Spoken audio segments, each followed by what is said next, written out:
नमस्कार, मैं हूं संजय शर्मा। आप देख रहे हैं 4PM news network. Wasim Barelvi का एक शेर है, वो झूठ बोल रहा था इतने सलीके से, वो झूठ बोल रहा था इतने सलीके से, मैं एतबार ना करता तो और क्या करता। इन दिनों बहुत सारे झूठ फैल रहे हैं, लेकिन मैंने ये कभी सोचा नहीं था कि परिवार का अभिभावक, परिवार का मुखिया, वो कुछ ऐसे झूठ बोलेगा जिससे परिवार में हिंसा हो, जिससे परिवार में मनमुटाव हो जाए, जिससे परिवार में तनाव हो।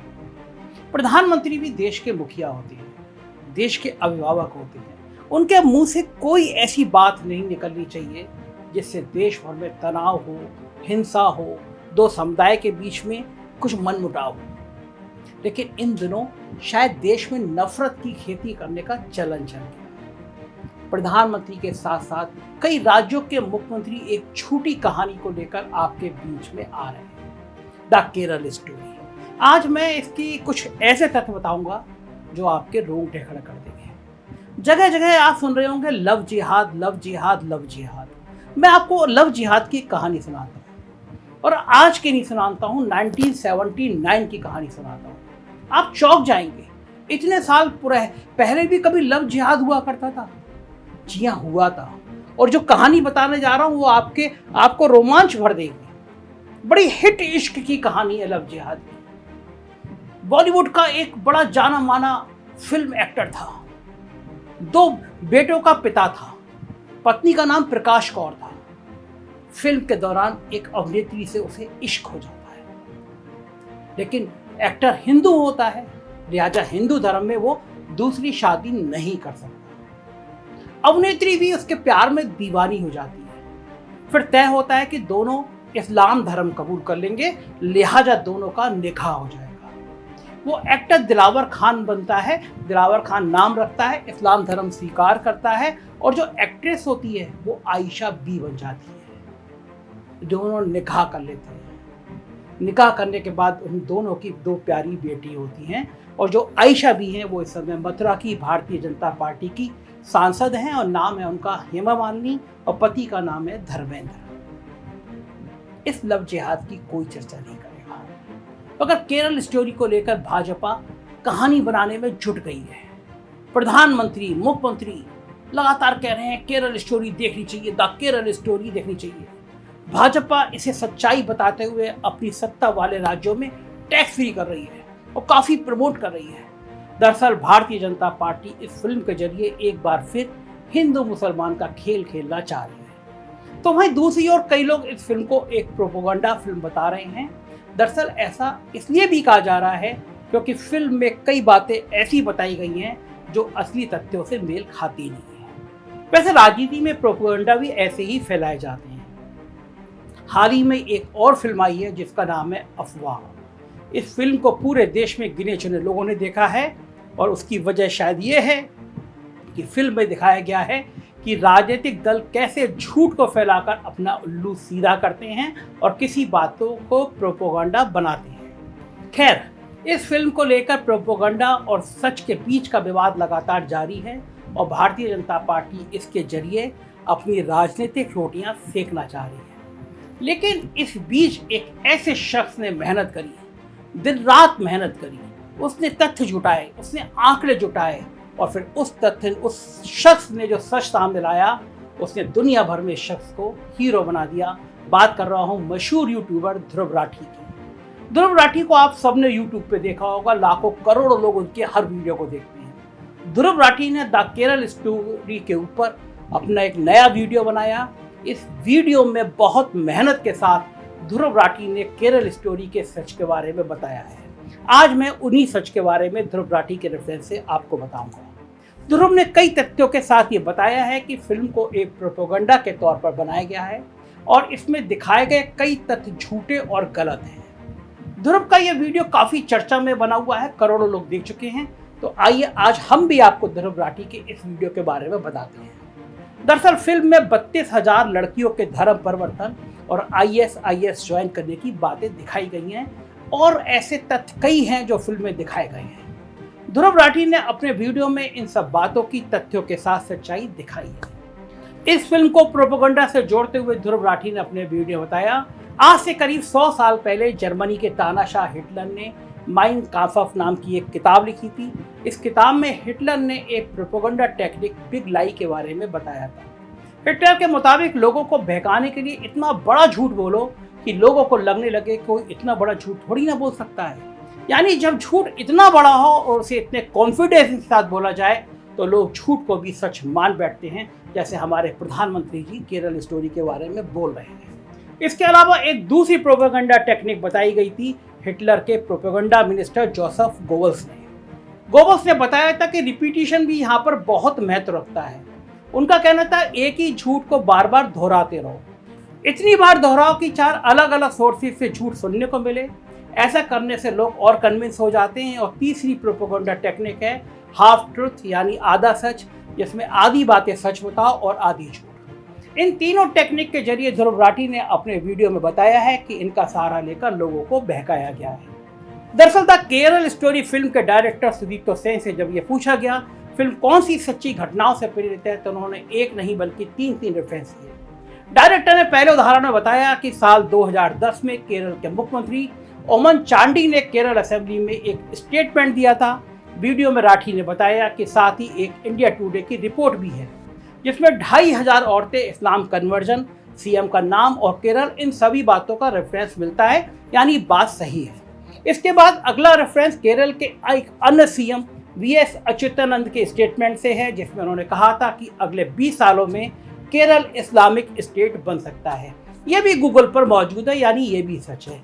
और तीसरा रेफरेंस की फिल्म में दिखाया गया कि फातिमा नाम की एक लड़की है जो अफगानिस्तान की जेल में है। द हिंदू के आर्टिकल में आपको फातिमा से जुड़ी बातें भी मिल जाएंगी। इसके बाद आपको लगेगा यानी सच ही तो दिखाया गया है फिल्म में, लेकिन अपने वीडियो में ध्रुव राठी ने इन सभी बातों के रेफरेंस को आधा अधूरा बताया है। ध्रुव राठी ने इन सभी रेफरेंस की पूरी जानकारी देते हुए बताया कि साल 2012 में इंडिया टुडे के एक आर्टिकल में लिखा गया है कि केरल के सीएम ओमन चांडी ने विधानसभा में बताया कि 2006 तक 2667 नौजवान लड़कियां इस्लाम में कन्वर्ट हो चुकी हैं और 6 साल में करीब 2500 लड़कियों ने। लेकिन गौर करने वाली बात यह है कि क्या सीएम ने कभी जबरन धर्म परिवर्तन का जिक्र किया? ध्रुव ने आगे दिखाया कि सीएम ने कहा हम जबरन धर्मांतरण को स्वीकार नहीं करेंगे और ना ही मुस्लिमों के खिलाफ लव जिहाद के नाम पर नफरती कोई कैंपेन चलने देंगे। ध्रुव ने कहा यहाँ पर उन्होंने कहीं भी इन महिलाओं के आईएसआईएस ज्वाइन करने की बात नहीं कही है। अपने वीडियो में ध्रुव राठी पूर्व सीएम अच्युतानंद के बयान का भी पूरा सच बताते हैं। अच्युतानंद 2006 से 2011 तक केरल के सीएम रहे थे। ध्रुव ने बताया कि पूर्व सीएम का जो वीडियो चलाया जा रहा है उसे सनशाइन पिक्चर ने अपलोड किया है। ये वही कंपनी है जिसे केरल स्टोरी फिल्म भी बनाई है। राठी ने अपने वीडियो में दावा किया कि इस वीडियो में पूर्व सीएम के बोले शब्दों के सबटाइटल से छेड़खानी की गई है, यानी कि जो वो बोल रहे हैं लिखा वो नहीं जा रहा। दूसरी बात ध्रुव राठी ने बताया कि अच्युतानंद यहाँ पर पीएफआई को क्रिटिसाइज कर रहे थे कि पीएफआई और धर्मों के पैसे देकर अपने मुसलमान औरतों को शादी कराने के लिए दबाव बनाते हैं। यहाँ भी आईएसआईएस का कोई मेंशन नहीं है। दूसरी बात, ये स्टेटमेंट 13 साल पुराना है। अपने वीडियो में ध्रुव राठी एक और आर्टिकल का जिक्र करते हैं जो जून 2021 में छपा था। इस आर्टिकल के मुताबिक केरल की 4 औरतें अपने पति के साथ अफगानिस्तान गईं Islamic state in Khorasan province join करने के लिए। 2016 से 18 के बीच में इनके पति अलग अलग हमलों में मारे गए। इन महिलाओं के नाम हैं निमिषा यानी फातिमा, ईसा, सोनिया, सेबेस्टियन यानी आयशा, मरियम जैकब यानी मरियम और रफीला। ध्रुव ने बताया कि एनआईए की 2016 की इस्लामिक स्टेट में मोस्ट वांटेड इंडियंस की लिस्ट देखें तो यहाँ भी इन 4 औरतों के नाम दिखते हैं।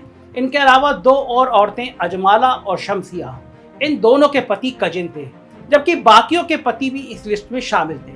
ध्रुव ने बताया कि इन 6 महिलाओं में से 3 पहले ही मुस्लिम थी, 2 ने ईसाई धर्म से मुस्लिम धर्म में परिवर्तन किया, जबकि सिर्फ एक ही महिला हिंदू थी जिसका नाम था निमिषा नायर। अब निमिषा के बारे में जानकारी देते हुए ध्रुव अपने वीडियो में बताते हैं कि निमिषा के पति का नाम था ईजा, जो खुद ईसाई से मुस्लिम में कन्वर्ट हुआ था, जिसका पुराना नाम वेक्सन विसेंट था। इसका भाई ब्रिस्टेन भी क्रिश्चियन से मुस्लिम बना था, जो कि इन 4 में एक महिला का पति था, यानी 4 ब्रेन वॉश और कन्वर्टेड थे। ध्रुव ने अपने वीडियो में बताया कि हाल ही में भारत सरकार ने इन 4 औरतों को वापस भारत आने से इनकार कर दिया था। इनमें से सोनिया, निमिषा सबस्टैंड और रफीला के वीडियो आपको YouTube channel star news global पर मिल जाएंगे। 2020 में इनके एक इंटरव्यू में आप देख सकते हैं कि ये किस तरह बातें कर रही हैं और दिख रही हैं। इनको देखकर ये नहीं लगता ये दुखी हैं या जबरन इनका धर्मांतरण कराया गया है, लेकिन फिल्म के मेन कैरेक्टर को काफ़ी दुखी दिखाया गया है। यानी जितनी बेचारी और मासूम ये फिल्म में दिखाई गई हैं, असल में वो औरतें इतनी मासूम नहीं थी। इसके बाद ध्रुव अपने वीडियो में स्ट्रेटेजिक न्यूज़ ग्लोबल रिपोर्ट का जिक्र करते हैं, जिसमें वो बताते हैं कि 2016 की NIA की चार्जशीट में जिन 20 लोगों को मेंशन किया गया है वो लोग आपस में काफ़ी इंटरकनेक्ट थे। ध्रुव ने बताया कि इनमें से 17 लोग केरल के कासरगोड जिले से आते हैं। 2020 की हिंदुस्तान टाइम्स की एक रिपोर्ट का जिक्र करते हुए ध्रुव बताते हैं कि बाद में इस जिले के कुल 22 लोग हो गए थे। इसके बाद ध्रुव 2016 के इंडिया टुडे के एक आर्टिकल के बारे में बताते हैं कि इसके अनुसार सिर्फ सिंगल युवा ही नहीं ISIS ज्वाइन करने जाते हैं, बल्कि बच्चों समेत पूरे के पूरे परिवार ही ऐसा कर रहे हैं।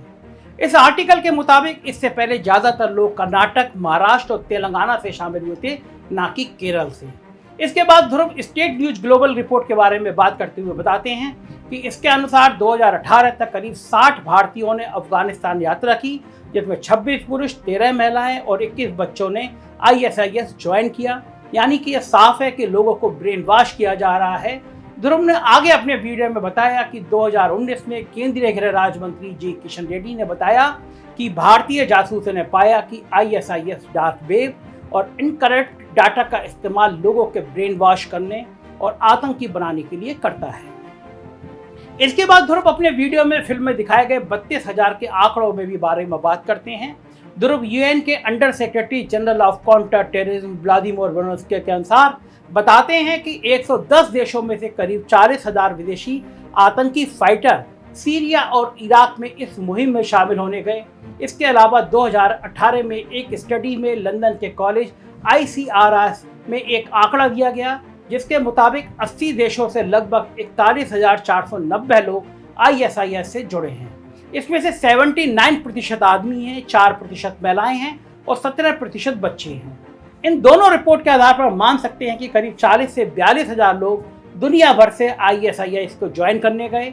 अमेरिका के ब्यूरो ऑफ काउंटर टेररिज्म ने 2020 में देशों की एक रिपोर्ट पब्लिश की, जिसमें कहा गया कि सितंबर 2020 तक NIA ने 34 आतंकवादी मामले इन्वेस्टिगेट किए थे और करीब 160 ISIS से जुड़े लोगों को गिरफ्तार किया था। इसके अलावा ध्रुव ने एक अन्य रिसर्च के आंकड़े के बारे में बताया कि इनके 2019 के अक्टूबर में पब्लिश हुए पेपर के मुताबिक 2014 और 2018 में इंडिया में प्रो ISIS करीब 180 से 200 लोग थे। वहीं 2019 में भारतीय गृह मंत्रालय ने कहा था कि लगभग 155 ऐसे लोग हैं। ध्रुव ने बताया कि इन नंबरों में से भी सिर्फ 40 केस केरल के बताए गए हैं, जबकि US की डिपार्टमेंट ऑफ स्टेटस की रिपोर्ट ने बताया कि असल में 66 भारतीय लोग नवंबर 2020 तक ISIS से जुड़े थे। एक अन्य रिपोर्ट में भी 60 का ही आंकड़ा बताया गया। ध्रुव के मुताबिक इन 60, 66, 65 लोगों ने सिर्फ 13 औरतें हैं, जबकि केरल में सिर्फ 6 औरतें हैं, और जबकि 6 में से सिर्फ 3 वो हैं जिन्हें किसी दूसरे धर्म से इस्लाम में कन्वर्ट किया गया है। इन 3 में भी 2 ईसाई थी, जबकि सिर्फ 1 महिला हिंदू थी। यानी असल में सिर्फ 3 औरतें हैं, जबकि फिल्म में 3 को 32,000 के रूप में दिखा दिया गया है और 3 का भी कन्वर्जन वैसे नहीं हुआ जैसा फिल्म में दिखाया गया है। तो ये है फिल्म स्टोरी की केरल की वो सच्चाई जो ध्रुव राठी ने शानदार तरीके से अपने वीडियो में दिखाई है। और 3 को 32,000 दिखाना, ये इस फिल्म में कैसे दिखाया गया, ये सबसे बड़ा और भयावह झूठ उन्होंने खोल के रख दिया। अब यह झूठ भी ऐसा है जिसे कोई ना कोई मान सके। आमतौर पर इंसान सोचेगा कि अगर फिगर बढ़ाया भी है तो 32,000 का असल में 10,000 तो होगा, या 1,500 तो होगा ही, लेकिन असल में ये संख्या है सिर्फ 3, उसमें भी सिर्फ 1 हिंदू। अब आप खुद सोचिए, कोई 3 को 32,000 से कैसे जोड़ पाएगा और जान पाएगा कि ये झूठ है। लेकिन यही इस्तेमाल हुई है हिटलर की वो प्रोपेगेंडा टेक्निक जिसका जिक्र ध्रुव राठी ने अपने वीडियो में किया है। दरअसल फिल्म में असल आंकड़ा ना दिखाने की वजह है क्योंकि अगर असल वजह दिखा देते तो फिल्म का पूरा कंसेप्ट ही झूठा हो जाता। क्योंकि फिल्म में दिखाया गया है कि जबरन लव जिहाद फैलाया जा रहा है, महिलाओं को प्रताड़ित किया जा रहा है वगैरह वगैरह। लेकिन अगर सिर्फ 3 ही मामले दिखाते तो समझ आ जाता ये कुछ अलग मामले हो सकते हैं और फिल्म की कॉन्स्पिरेसी थ्योरी फेल हो जाती। यानी सिर्फ 3 लोगों के मामले में इतना बड़ा चढ़ाकर दिखाने का मकसद सिर्फ एक समुदाय को बदनाम करना है, मुसलमानों को बदनाम करना है, या यूं कहें कि केरल को बदनाम करना है। केरल में किसी की दाल गल नहीं पा रही। लेकिन जब फिल्म के निर्देशक से सवाल किए गए तो उनके पास कोई जवाब नहीं था। कभी कहते थे फिल्म के रिलीज के बाद सोर्स बताएंगे, तो कभी कहते थे ये 32,000 एक नंबर है। लेकिन जब मामला सुप्रीम कोर्ट में पहुंचा तो उन्होंने फिल्म के डिस्क्रिप्शन से 32,000 की संख्या हटा दी और वहां पर 3 की संख्या दिखा दी। अगर फिल्म को वाकई में एक मुद्दे पर बनाना होता तो 3 की संख्या भी बुरी नहीं थी, लेकिन यहाँ पर फिल्म के जरिए किसी मुद्दे को उठाना नहीं बल्कि एक समुदाय के प्रति नफरत फैलाना इनका मकसद था। क्योंकि भारत में जो आंकड़ा 60 या 66 का है, अन्य देशों में ये आंकड़ा उससे कहीं ज़्यादा है, जबकि अन्य देशों से ज़्यादा मुसलमान भारत में हैं। भारत में तीसरे नंबर पर सबसे ज़्यादा मुसलमान दुनिया भर के रहते हैं, लेकिन फिर भी अन्य देशों के मुकाबले भारत में ISIS ज्वाइन करने वालों की संख्या बेहद कम है। लेकिन ये बातें फिल्म में नहीं दिखाई जा सकती क्योंकि फिर वो प्रोपेगेंडा बन नहीं पाएगा। फिर प्रधानमंत्री साहब अपनी चुनावी रैलियों में उस फिल्म का प्रचार कर नहीं पाएंगे या उस फिल्म के जरिए लोगों से वोट की अपील नहीं कर पाएंगे। फिलहाल ध्रुव राठी ने अपने वीडियो में पूरे तथ्य और आंकड़ों के साथ सच्चाई दिखाकर वो काम किया है जो काम इस देश की कथित मेन स्ट्रीम मीडिया को करना चाहिए, लेकिन मीडिया तो बाबा बागेश्वर दिखाने में ही व्यस्त है। फिलहाल मैं आपसे जरूर कहूंगा कि एक बार ध्रुव राठी का वीडियो जरूर देखिए और ऐसे दिखाए जा रहे पे झूठों पर आंखें मूंद कर भरोसा ना करें। अपने अड़ोसी पड़ोसी सबको बताएं ये झूठ है, ये देश में सांप्रदायिक तनाव पैदा करने की, हिंदू मुसलमान के बीच में दूरी बढ़ाने की और एक ऐसा माहौल बनाने की तैयारी है जिससे ये देश में नफरत बढ़े। आपकी ड्यूटी आवश्यक नफरत को खत्म करें, प्यार को बढ़ाएं, इस वीडियो को वायरल करें और लोगों से कहें ऐसे नफरत फैलाने वालों से सावधान रहें। शुक्रिया।